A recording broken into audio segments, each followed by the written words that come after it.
എല്ലാവർക്കും ബീപ് ഡ്രൈവിൻ്റെ പുതിയൊരു എപ്പിസോഡിലേക്ക് സ്വാഗതം.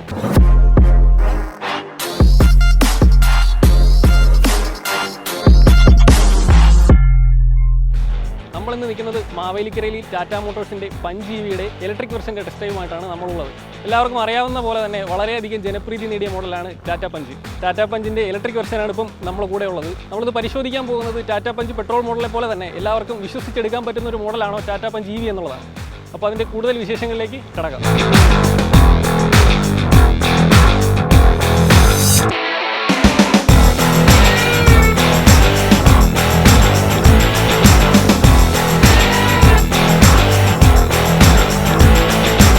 നമ്മൾ നേരത്തെ കണ്ടിട്ടുള്ള ടാറ്റ പഞ്ചിൽ നിന്ന് വളരെ വ്യത്യസ്തമായിട്ടുള്ളൊരു ഫ്രണ്ടിലെ ഗ്രില്ലെല്ലാം മാറി പൂർണ്ണമായിട്ടും ക്ലോസ്ഡ് ആയിട്ടുള്ളൊരു ഫ്രണ്ട് പോർഷനാണ് നമുക്കുള്ളത്. അതിൽ നിന്ന് നേരത്തെ കണ്ടിട്ടുള്ള ടാറ്റ നെക്സോണിലെ പുതിയ മോഡലിൽ കണ്ടിട്ടുള്ളത് പോലെയുള്ള ഹെഡ്ലൈറ്റാണ് ഇപ്പോൾ കാണുന്നത്. എല്ലാം ഇൻറ്റഗ്രേറ്റ് ചെയ്തിരിക്കുന്ന ഒരു ഒറ്റ പാനലാണ്. ഹെഡ്ലൈറ്റും ഫോഗ് ലാമ്പും എല്ലാം ഒരൊറ്റ പാനലാണ്. ഇത് അങ്ങ് വരെ നീളുന്നുമുണ്ട് എന്നുള്ളതാണ് ഏറ്റവും വലിയ പ്രത്യേകത.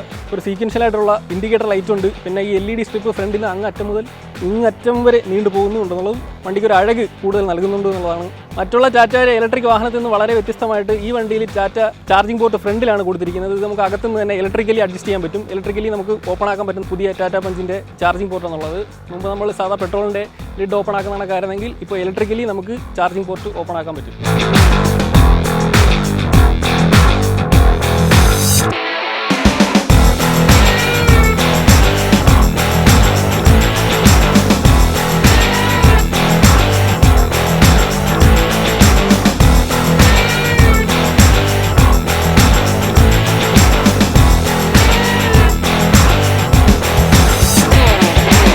സൈഡ് പ്രൊഫൈലിലേക്ക് വരുമ്പോഴത്തേക്കുള്ള ഏറ്റവും വലിയ ആകർഷണം ഈ 16 ഇഞ്ചിൻ്റെ ഡയമണ്ട് കട്ട് അലോയ് വീൽസ് ആണ്. അത് ഇലക്ട്രിക്കിന് സമാനമായ ഡിസൈനിലേക്കും ടാറ്റ മോട്ടോഴ്സ് മാറ്റിയിട്ടുണ്ട്. പിന്നുള്ളത് ഈ .EV എന്നുള്ള ബാഡ്ജിങ് ആണ്. .EV എന്നാണ് പറയുന്നത്. .EV എന്നാണ്, പക്ഷേ ടാറ്റ അതിനെ പുതുതായിട്ട് ബ്രാൻഡ് ചെയ്യുന്നത് .EV എന്നുള്ള രീതിയിലാണ്. പിന്നെ സീക്വൻഷ്യൽ അല്ലാത്ത സാധാ രീതിയിലുള്ളൊരു ഇൻഡിക്കേറ്റർ മിററിൽ കൊടുത്തിട്ടുണ്ട്. അത് സീക്വൻഷ്യൽ ആയിരുന്നെങ്കിൽ കുറച്ചുകൂടെ ബെറ്റർ ആയിരുന്നു. അതിന് താഴെ തന്നെ 360 ഡിഗ്രി ഒരു ക്യാമറയുണ്ട്. പിന്നെ സാധാ പഞ്ചിൽ കണ്ടിട്ടുള്ള ക്ലാഡിങ്ങുകളെല്ലാം ഉണ്ട്. പെട്രോളിൽ നിന്ന് വ്യത്യസ്തമായിട്ട് ഗ്രൗണ്ട് ക്ലിയറൻസ് 3 മില്ലിമീറ്റർ കൂടിയിട്ടുണ്ട്. പെട്രോളിന് 187 ആണെങ്കിൽ ഇലക്ട്രിക്കലി 190 ഉയർന്നിട്ടുണ്ട്. അതുകൊണ്ട് തന്നെ നമുക്ക് എവിടെ വേണോ വണ്ടി കയറ്റി ഇറക്കി കൊണ്ടുപോകുക എന്നുള്ളത് ഭയങ്കര ഒരു അഡ്വാൻറ്റേജ് ആണ്. പിന്നെ സൈഡ് പ്രൊഫൈലിൽ നിന്ന് കാണാൻ സാധിക്കുന്ന മറ്റൊന്ന് ഈ വണ്ടിയുടെ റൂഫ് റെയിലാണ്. അത് ബോഡി കളർ ഇപ്പോൾ ഡുവൽ ടോൺ ആയതുകൊണ്ട് ബ്ലാക്കിൽ തന്നെ കൊടുത്തിട്ടുണ്ട്. എല്ലാ വണ്ടിയിലും അതുണ്ടോ എന്നുള്ളത് നമ്മൾ പരിശോധിക്കണം. കാരണം ഇത് ഫുൾ ഓപ്ഷൻ ആയതുകൊണ്ട് ഈ വണ്ടിയിൽ എല്ലാ ഫീച്ചേഴ്സും ഉണ്ട്. പക്ഷേ അത് എനിക്ക് തോന്നുന്നില്ല ഇത് അക്സസറീസ് ആയിട്ടായിരിക്കും ബേസ് മോഡലിലേക്കൊക്കെ വരുന്നത്.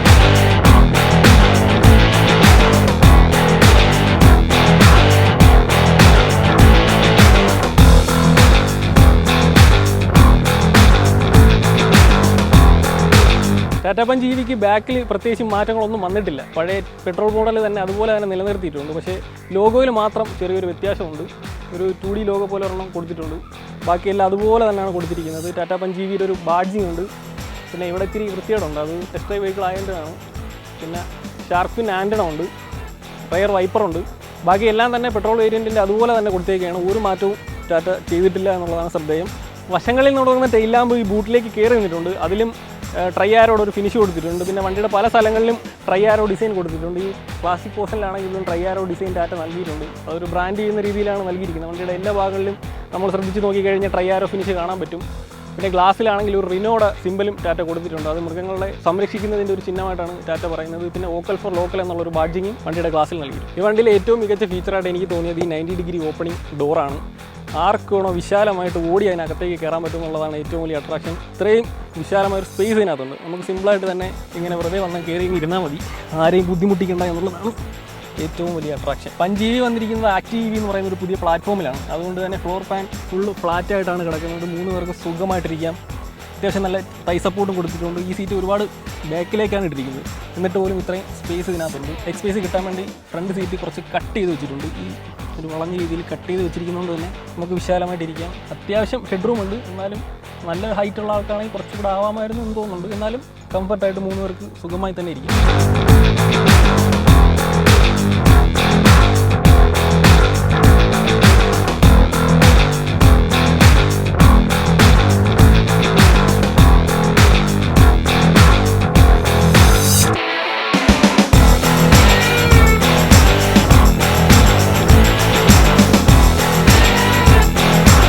ടാറ്റ മോട്ടോഴ്സിൻ്റെ ആക്റ്റീവ് EV എന്ന് പറയുന്ന ഏറ്റവും പുതിയ പ്ലാറ്റ്ഫോമിലാണ് ടാറ്റ പഞ്ചിൻ്റെ ഇലക്ട്രിക് വെർഷൻ ഇറങ്ങിയിരിക്കുന്നത്. അതുപോലെ തന്നെ ഏറ്റവും പ്രധാനപ്പെട്ട ഒരു കാര്യമെന്ന് പറഞ്ഞാൽ ഇനിയുമുള്ള ടാറ്റ മോട്ടോഴ്സിൻ്റെ എല്ലാ ഇലക്ട്രിക് വാഹനങ്ങളും ഈ Active.EV എന്ന പ്ലാറ്റ്ഫോമിലായിരിക്കും വരുന്നത്. ഇത് പൂർണ്ണമായും, അതായത് ടാറ്റ പഞ്ച് എന്ന് പറയുന്ന വണ്ടി വെറുതെ ഒരു പെട്രോൾ വെർഷൻ വണ്ടിക്കകത്ത് ബാറ്ററിയും മോട്ടറും കയറ്റി വിട്ടേക്കല്ല ചെയ്തിരിക്കുന്നത്. അവർ പൂർണ്ണമായിട്ടും R&D ചെയ്ത് നല്ല രീതിയിൽ പഠിച്ചാണ് ഈ വണ്ടി ഇറക്കിയിരിക്കുന്നതെന്ന് വേണം നമ്മൾ പറയാൻ വേണ്ടിയിട്ടുള്ളത്. അതിൻ്റെ ഏറ്റവും വലിയ ഉദാഹരണമാണ് Active.EV എന്നുള്ള പ്ലാറ്റ്ഫോം. അതുകൊണ്ട് തന്നെ നെക്സോണിൻ്റെ ഇലക്ട്രിക് വെർഷൻ ഓടിക്കുന്നതിനെക്കാട്ടിയൊക്കെ വളരെ മികച്ച ഫീൽ നമുക്ക് തോന്നുന്നുണ്ട്. മാത്രമല്ല സസ്പെൻഷനിലൊക്കെ അതിൻ്റേതായ മാറ്റങ്ങൾ കാണാൻ സാധിക്കുന്നുണ്ട്. പുതിയ പ്ലാറ്റ്ഫോം ആയതുകൊണ്ട് തന്നെ അതിൻ്റെ വെയിറ്റ് ഡിസ്ട്രിബ്യൂഷൻ എല്ലാം കറക്റ്റാണ്. 4 വീലിലേക്കും ഒരുപോലെ തന്നെ ചെല്ലുന്നുണ്ട്. അത് മാത്രമല്ല ഈ ടാറ്റ പഞ്ച് ഇലക്ട്രിക്കിന് മെയിനായിട്ട് 2 വേരിയൻ്റാണ് ഉള്ളത്. അതിൽ ഒന്ന് 35 വാട്ട് പവറുള്ള ബാറ്ററി പാക്കുള്ളതും 25 കിലോ വാട്ടിൻ്റെ ബാറ്ററി പാക്കുള്ളതുമാണ് രണ്ടാമത്തെ മീഡിയം റേഞ്ച് വാഹനം. അതിൽ ലോങ് റേഞ്ച് വാഹനം 421 കിലോമീറ്റർ പോകുമെന്നാണ് കമ്പനി അവകാശപ്പെടുന്നത്. എന്നാലും റിയൽ ടൈമിൽ അത്രയൊന്നും കിട്ടത്തില്ല എന്ന് നമുക്കറിയാം. മീഡിയം റേഞ്ച് 315 കിലോമീറ്ററാണ് കമ്പനി പറയുന്ന ദൂരം, അതായത് ഒറ്റ ചാർജിൽ നമുക്ക് പോകാൻ പറ്റുന്ന ദൂരമായിട്ട് അവർ പറയുന്നത്. സ്റ്റിയറിങ് കുറച്ച് സ്മൂത്താണ്, എന്നാലും പക്ഷേ സ്പീഡ് കൂടുന്നതിനനുസരിച്ചിട്ട് അത് കുറച്ചുകൂടെ സ്റ്റിഫ് ആവുന്നുണ്ട്. അതുമാത്രമല്ല സ്റ്റിയറിംഗ് വീലിൻ്റെ 2 സൈഡിലും പാഡിൽ ഷിഫ്റ്റേഴ്സ് പോലെ 2 നോബ് കൊടുത്തിട്ടുണ്ട്. അത് ഒന്ന് പ്ലസ് മോഡും ഒന്ന് മൈനസ് മോഡുമാണ്. മൈനസ് മോഡ് റീജനറേഷൻ കുറയ്ക്കുന്നതിനും പ്ലസ് മോഡ് റീജനറേഷൻ കൂട്ടുന്നതിനും വേണ്ടിയിട്ടാണ്. ഈ റീജനറേഷൻ 3 മോഡാണുള്ളത്, 1, 2, 3 അങ്ങനെ 3 മോഡാണുള്ളത്. അതിൽ ഏറ്റവും ടോപ്പായിട്ടുള്ള 3 ഇട്ട് കഴിഞ്ഞാൽ നമ്മൾ ബ്രേക്ക് ഉപയോഗിക്കാതെ തന്നെ സിംഗിൾ പെഡലിൽ നമുക്ക് വണ്ടി ഓടിക്കാൻ പറ്റും. അതായത് നമ്മൾ ആക്സിലേറ്റർ കൊടുത്ത് ഞാനിപ്പോൾ ആക്സിലേറ്റർ കൊടുത്തേക്കാണ്, എന്നിട്ട് നമ്മൾ ആക്സിലേറ്റർ റിലീസ് ചെയ്യുമ്പോൾ കറക്റ്റ് ബ്രേക്ക് ചവിട്ടുന്നതിന് സമാനമായിട്ടുള്ള ഫീല് തന്നെയാണ്. അത് ആ റീജനറേഷൻ്റെ ഒരു വളരെ ഉപകാരമുള്ളൊരു കാര്യമാണ്. എന്നിരുന്നാൽ കൂടിയും ചില നേരം നമ്മൾ ബ്രേക്ക് ചവിട്ടുന്ന കാര്യം മറന്നു പോകാൻ സാധ്യതയുണ്ട് എന്നുള്ളതാണ് മറ്റൊരു സത്യം. ഇപ്പം നമ്മുടെ വണ്ടി 24 കിലോമീറ്റർ ഓടുമെന്നാണ് പറയുന്നത്. ഏകദേശം 15% ചാർജാണ് ഇപ്പോൾ വണ്ടിയിലുള്ളത്. നമ്മൾ ടെസ്റ്റ് ഡ്രൈവ് വണ്ടി എടുക്കാൻ പോയപ്പോഴത്തേക്ക് ചാർജ് കുറവായിരുന്നതുകൊണ്ട് നമ്മളൊരു 22% ചാർജ് ഉണ്ടെന്നാണ് ഈ വണ്ടി എടുത്തുകൊണ്ട് വന്നത്. ഇപ്പോൾ ഏകദേശം ഒരു 15%. ഇനി ഒരു 24 കിലോമീറ്റർ പോകുമെന്നാണ് ഈ ഡിസ്പ്ലേയിൽ കാണിക്കുന്നത്. ഏകദേശം അത്രത്തോളം തന്നെ കിട്ടുന്നുണ്ടെന്നാണ് എനിക്ക് തോന്നുന്നത്. വളരെ ചെറിയ വണ്ടി ആയതുകൊണ്ട് തന്നെ നമുക്ക് ഏത് ചെറിയ വഴി കൂടെ എടുത്തുകൊണ്ട് പോകാം, പെട്ടെന്ന് തന്നെ തിരിച്ചെടുക്കുക എന്നുള്ളതും മറ്റൊരു ഗുണമാണ്. പിന്നെ ഇതിൻ്റെ ഹോൺ എന്നുള്ളത് മറ്റേ നെക്സോണിലൊക്കെ പെട്രോൾ വെർഷനിലൊക്കെ സൈഡിൽ ആണ് സ്വിച്ച് ഉണ്ട്. നമുക്ക് ഇങ്ങനെ അറ്റം വരെ ഹോൺ അടിക്കാം, പക്ഷേ ഇതിൻ്റെ നടുക്ക് മാത്രമേ ഹോണിൻ്റെ സ്വിച്ച് ഉള്ളൂ. അതൊരു ചെറിയ പോരായ്മയാണ്.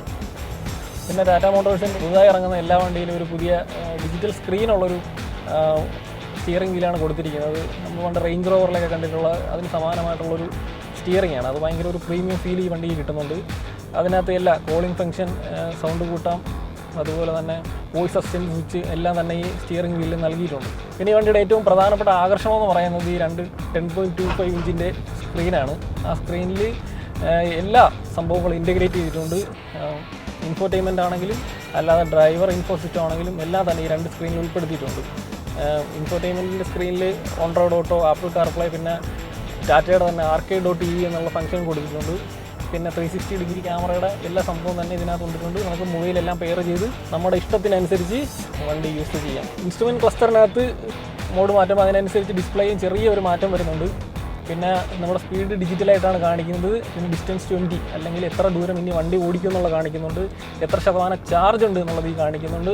ടയർ പ്രഷർ കാണിക്കുന്നുണ്ട്. ഇത് ഫുൾ ഓപ്ഷൻ ആയതുകൊണ്ട് 80+ എന്നുള്ള വേരിയൻ്റാണ് നമുക്ക് ഓടിച്ചുകൊണ്ടിരിക്കുന്നത്. അതുകൊണ്ട് തന്നെ അതിനകത്ത് ടയർ പ്രഷറിൻ്റെ സംഭവങ്ങളും എല്ലാം കൊടുത്തിട്ടുണ്ട്. പിന്നെ പെട്രോൾ വേരിയൻറ്റിൽ നിന്നും പ്രധാനമായിട്ടുള്ള മാറ്റം എന്ന് പറഞ്ഞു കഴിഞ്ഞാൽ ഈ നടുക്കാണ്. മുമ്പ് ഈ 4 ഇൻഡിക്കേറ്ററിൻ്റെ സ്വിച്ച് മുമ്പ് കൊടുത്തിരുന്നത് ഏകദേശം ഇവരായിട്ടായിരുന്നു, ഈ AC വെൻറ്റിൻ്റെ നടുക്കായിട്ടായിരുന്നു. എന്നാൽ അത് മാറി AC വെൻറ്റിന് സമാനമായിട്ടുള്ളൊരു ഡിസൈൻ കൂടെ കൊടുത്തിട്ടുണ്ട്. പക്ഷേ അത് AC വെൻ്റ് അല്ല.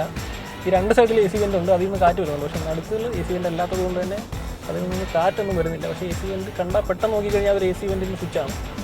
പിന്നെ ഇൻറ്റീരിയറിലെ പ്രധാനപ്പെട്ട മാറ്റം ഈ ഗ്ലോസി ബ്ലാക്ക് ഫിനിഷിൽ കൊടുത്തിരിക്കുന്ന ഈ ഒരു സ്ക്രീനാണ്. വണ്ടി ഓഫ് ചെയ്ത് കഴിഞ്ഞാൽ ഇതിനകത്ത് ഒരു സ്വിച്ചും ഇല്ലാന്ന് തോന്നും. ആകെ 2 സ്വിച്ച് മാത്രമേ നമുക്ക് കാണാൻ പറ്റത്തുള്ളൂ. വണ്ടി ഓണായി വരുമ്പോഴത്തേക്ക് മറ്റുള്ള സ്വിച്ചുകളെല്ലാം തെളിഞ്ഞ് വരും. അത്യാവശ്യം ടച്ച് നല്ല രീതിയിൽ കൊള്ളാം, നമുക്ക് ഫ്രണ്ട്ലിയായിട്ട് ഉപയോഗിക്കാം. ഭയങ്കര റെസ്പോൺസീവ് ആയിട്ടുള്ള ടച്ചാണ്, അതും ഉപയോഗിക്കാൻ എളുപ്പം തരുന്നുണ്ട്. പിന്നെ ഒരു വയർലെസ് ചാർജിങ്ങിൻ്റെ പോർട്ട് കൊടുത്തിട്ടുണ്ട്. പിന്നെ 12 വോൾട്ടിൻ്റെ ഒരു ചാർജറുണ്ട്. പിന്നെ USB പോർട്ടുണ്ട്. പോരാത്തിന് USB-യുടെ ഒരു 5 വോൾട്ടിൻ്റെ ഒരു ഫാസ്റ്റ് ചാർജറിൻ്റെ C പോർട്ടും വണ്ടിയിൽ കൊടുത്തിട്ടുണ്ട്. പിന്നെ എനിക്ക് ഇഷ്ടപ്പെടാത്ത ഒരേ ഒരു ഫീച്ചർ ഈ റോട്ടറി സ്വിച്ചാണ്. റോട്ടറി സ്വിച്ച് ഇഷ്ടപ്പെട്ടില്ല എന്ന് പറയാനുള്ള പ്രധാന കാരണം എന്ന് പറഞ്ഞാൽ നല്ല രീതിയിൽ ലാഗുണ്ട്. ഏകദേശം 1 സെക്കൻഡോളം എടുക്കുന്നുണ്ട്. നമ്മളൊരു ഡ്രൈവ് മോഡിലേക്ക് അല്ലെങ്കിൽ പാർക്ക് മോഡിലേക്ക് ഇടാൻ നേരത്തെ ഏകദേശം 1 സെക്കൻഡോളം സമയം അത് എടുക്കുന്നുണ്ട്. നമ്മളിപ്പോൾ പെട്ടെന്ന് റോഡിലൊക്കെ ചെന്നിട്ട് റിവേഴ്സ് എടുക്കേണ്ടി വല്ലതും വരികയാണെങ്കിൽ ആൾക്കാരുടെ ഇടയിൽ നിന്ന് ചീത്തവിളി കേൾക്കാനുള്ള എല്ലാ സാധ്യതയും ഉണ്ട് എന്ന് വേണം, തമാശ രൂപേണ വേണമെങ്കിൽ പറയാം. അത് കുറച്ചുകൂടെ ഒരു ഫാസ്റ്റ് ആക്കാമായിരുന്നു എന്ന് നമുക്ക് തോന്നും. അപ്പോൾ നമ്മൾ പറഞ്ഞത് ഈ റോട്ടറി സ്വിച്ചിൻ്റെ സ്പീഡിനെ പറ്റിയിട്ടാണ്. അത് റെസ്പോൺസ് ചെയ്യാനുള്ള 1 സെക്കൻഡ് സമയം അതൊരു ലാഗ് സൃഷ്ടിക്കുന്നുണ്ടെന്ന് ഒഴിച്ചു കഴിഞ്ഞാൽ ബാക്കിയെല്ലാം നല്ല പ്രീമിയം ഫീലാണ്. ഈ ഡിസ്പ്ലേ ഒക്കെ നമ്മൾ നെക്സോണിൽ കണ്ടിട്ടുള്ളതാണ്. പുതിയ നെക്സോണിൻ്റെ പുതിയ വേരിയൻറ്റിൽ വന്നിട്ടുള്ള ഡിസ്പ്ലേ തന്നെയാണ് ഇതിലും കൊടുത്തിരിക്കുന്നത്. ചെറിയ പൈസയ്ക്ക് ഇറക്കുന്ന ചെറിയൊരു ഇലക്ട്രിക് വണ്ടിയാണെങ്കിൽ പോലും അതിലൊന്നും ഒരു പിശുക്കും ടാറ്റ മോട്ടോഴ്സ് കാണിച്ചിട്ടില്ല. പിന്നെ ഇൻറ്റീരിയറിൽ കുറച്ചുകൂടെ വെട്ടം നൽകുന്നത് ഈ സൺറൂഫാണ്. സൺറൂഫും നല്ല രീതിയിൽ തന്നെ ചെറുതാണെങ്കിൽ കൂടിയും വളരെ മികച്ച സൺറൂഫാണത്. അത്യാവശ്യം നമുക്ക് വേണമെങ്കിൽ തലയൊക്കെ പുറത്തിട്ട് പോകാൻ ആഗ്രഹമുള്ള കുട്ടികളൊക്കെ ഉണ്ടെങ്കിൽ അവർക്ക് നല്ല രീതിയിൽ ഇഷ്ടപ്പെടുന്ന ഒരു സംഭവമാണ് ഈ സൺറൂഫ്. പക്ഷേ പൊടി അധികം കയറാൻ സാധ്യതയുണ്ട്. ഹർമൻ്റെ ഒരു മികച്ച ഓഡിയോ സിസ്റ്റമാണ് വണ്ടിയിൽ കൊടുത്തിരിക്കുന്നത്. അതിൻ്റെ ഫീച്ചറുകളും സ്പീക്കറിൻ്റെ സംഭവമെല്ലാം നമുക്ക് ഡോറിൽ കാണാൻ പറ്റും. ഡോറിൽ പിന്നെ പ്രധാനമായിട്ടുള്ളതെന്ന് പറഞ്ഞു കഴിഞ്ഞാൽ ബോട്ടിൽ ഹോൾഡർ ഉണ്ട് ഈ ഡോറിൽ. അത് രണ്ട് വലിയ ബോട്ടിൽ തന്നെ നമുക്ക് വെക്കാൻ പറ്റും. അതൊക്കെ ഭയങ്കര യൂസ്ഫുൾ ആണ്. പിന്നെ കുറച്ച് സ്റ്റോറേജ് സ്പേസ് വണ്ടിയുടെ ഡോറിൽ കൊടുത്തിട്ടുണ്ട്. മാത്രമല്ല സെൻട്രൽ കൺസോളിലും ഉണ്ട്. സെൻട്രൽ കൺസോളിൽ പാർക്കിംഗ് ബ്രേക്കിൻ്റെ സ്വിച്ച് ഉണ്ട്, ഓട്ടോ ഹോൾഡിൻ്റെ സ്വിച്ച് ഉണ്ട്, പിന്നെ ചെറിയ കപ്പ് ഹോൾഡർ 2 കൊടുത്തിട്ടുണ്ട്. ഒരു ഹാൻഡ് റെസ്റ്റ് ഉണ്ട്. അതിൻ്റെ താഴെ തന്നെ ചെറിയൊരു സ്റ്റോറേജ് സ്പേസും കൊടുത്തിട്ടുണ്ട്. ഒരുപാട് സാധനമൊന്നും വെക്കാൻ പറ്റത്തില്ല, എന്നാലും കുറച്ച് സംഭവം വയ്ക്കാം. ഫ്രണ്ടിലെ ഗ്ലൗ ബോക്സിലും അത്യാവശ്യം സ്റ്റോറേജ് സ്പേസ് ഉണ്ട്. അതിൽ മാത്രമല്ല അത് കൂൾഡാണ്. അതുകൊണ്ട് തന്നെ എന്തെങ്കിലും ചെറിയ ജ്യൂസൊക്കെ മേടിച്ച് കഴിഞ്ഞാൽ ചെറിയ തണുപ്പോട് കൂടി തന്നെ നമുക്ക് വീട്ടിലൊക്കെ വെച്ചുകൊണ്ട് പോകാം. ചെറിയ തണുപ്പോട് കൂടി നമുക്കത് കുടിക്കാൻ സാധിക്കും.